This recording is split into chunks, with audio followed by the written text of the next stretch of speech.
Өглөөнөөс хойш бид их хурлаж байна. Өглөөнөөс хойш жижиг дунд үйлдвэрийн санал өгсөн хүмүүсээр санал өгүүлэхгүй гэх шиг юм яриад байгаа. Жижиг дунд үйлдвэрийн сангас зээл биш бусад хэлбэрээр төрөөс хөнгөлтэй зээл авчихсан хэдэн тэрбумын зээлт хүмүүс тэгвэл яах вэ? Гишүүний бүрээр ирэх гэдэг бол хувь хүний асуудал биш шүү дээ. Миний сонгогчдын эрхийн асуудал юм. Тиймээс би сонгогчдойгоо өмнө хүлээс өөрийгөө биелүүлж саналаа өгнө.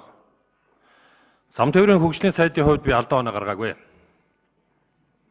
Зам тээврийн хөгжлийн сайдын хувьд би алдаа оноо гаргасан бол хариуцлага үлээхэд бас бэлэн байна. Энийг бас хариуцлагатай хэлчихье. Миний хамаарал бүхий компани жижиг дунд үйлдвэрийн сангаас хууль журмынхаа дагуу хамаг барьцаа хөрөнгө тавьж байгаа зээл авсан. Тэр нь арилжааны зээлээ аваад төлөө дууссан. Хологдох байгууллага нь үүнийг шалгаж байгаа. Удахгүй үнэн мөн тогтоогдох байх гэж бодож. 30 гаруй ажлын байр бий болсон. Нялх хүүхдүүд тэнд орилдоод уйлдаад байж байгаа. Бүгд очиод үзээрэй гэж бас хүсье. Би 20 гаруй жилийн төр намд явах зүтгэхдээ ямар нэгэн хэл ахуул авч авилгал хэл ахуульд холбогдож уул усаа зарж улс Монголоо худалдаагүй. Энийг бас хариуцлагатай хэлчихье. Би одоо ч гэсэн Монголын төртэй холбогдох нэг өр зээл, өр төлбөр байхгүй. Харин заалан сууж байгаа энэ 75 гишүүн яг ингэж хэлмээр байна. Үн докторжуулахаас, Чингис бондоос, Самура бондоос, Хөгжлийн банкнаас, Концессоос хэдэн тэрбум төгрөгийн өр зээлтэй байгаа хүмүүс байна энд. Энэ хүмүүс продюсерд байгаа чийч гэсэн зээлтэй байгаа. Бүгдөө энэ хөнгөлтэй зээл авсан юм а яар. Гарга. Бүгдөө төлцгөө. Хамаарал бүхий гэдэг дотор чинь 7 бүлэг байгаа. Тэр 7 бүлэгт хамаарах тэр ах トゥ угийнхаа авгаа хүүхдийн амраг садангийнхаа аав ээжийнхаа тэр компаниуд дээр байж байгааг би хэвэн зээлтэй байсан. Хууль намын дагуу байсан. Бус хүмүүс адилхан төлөх хэрэгтэй шүү дээ. Шударгын дүр тоглоодохын сүүл үед хамгийн их зээлтэй төрд хамгийн их зээлтэй хүмүүс хамгийн их дуурж шүү. Зарим нь усаас хөнгөлтэй зээл аваад байшин барилга барьчаад тэрэн дотор хаус дотор амьдарч шүү дээ.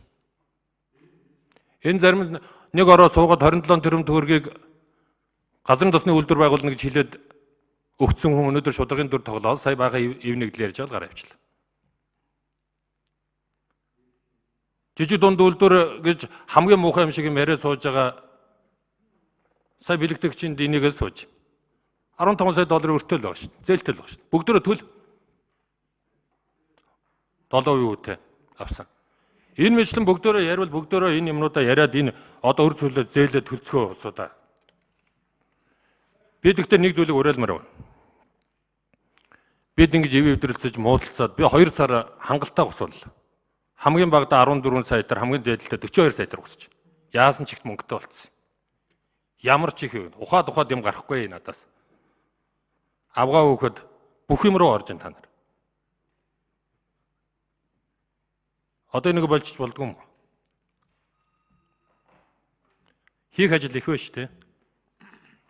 Аяндаа сонгогчдод үнгээ тавина. Та нар ижлэн болсон ч миний сонгогчд миний нутгийг мэдж байгаа. Тэм учраас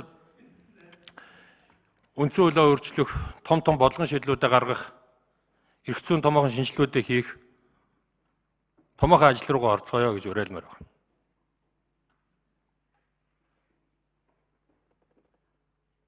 Их л шударгын дүрд зарим хүмүүс хүн мэдэхгүй юм шиг энэ ард түмэн чинь нүдтэй чигтэй шүү дээ. Ярьцгаах юм. Би энд шударгаар хөдөлмөр хийж ажлын байр бий болгож байгаа, татвар төлж байгаа аж ахуйн нэгжүүдэд хэлж байгаа юм шээ. Арилжааны зээлийн асуудлыг ч яриаг байгаа. Тэм учраас том ажил руугаа, том шийдэл руугаа хэрүүл уруулаа хойш нь тавьж яахыг бид нараас ард иргэд шаардж байгаа. Энэ рүү анхаарч ажилласаа гэж бас хүсэж байна. Энэ парламент бас олон одоо шийдлийг хийгээсэ, үндсэн хуулиасаа эхлүүлээд томоохон шийдлүүдийг хийжээсэ, томхон төслүүднээс ажил хэрэг болоосоо, Монголын эдийн засаг тэлээсэ ажлын байр бий болоосоо гэж олон хүн хүсэж байгаа. Эний төлөө энд одоо бид нараас хамтарч ажиллах ёстой гэж та нарыг уриалъя.